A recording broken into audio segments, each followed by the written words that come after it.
Hello दोस्तों, हम पूनम, हम नंदनी लोकगीत भैया। हंसी लागत बा कि देवरानी जेठानी के झगड़ा वाली बात बा। कजरी गीत है, कजरी गीत लेके आई भैया।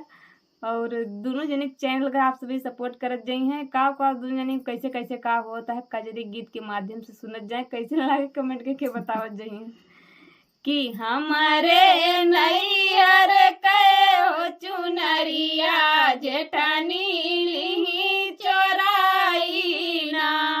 हमारे नैहर कहो चुनरिया जेठानी लिही चोराई ना। बहुत चोट्टी है का बताइए, बस सुना का करत है।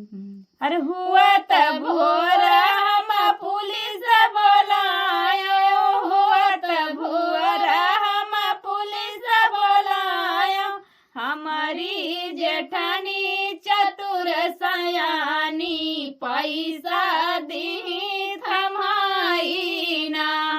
हमारे नैहर के हो चुनरिया जेठानी लिही चोराई ना। हुआत दोपहर सरपंच बोलायो, हुआत दोपहर सरपंच बोलायो। हमारी जेठानी बड़ी झगड़ालू बतिया लिही बनाई ना। हमारे नैहर कहो चुनरिया जेठानी लिही चोराई ना। सब कलवा जान ले का करी।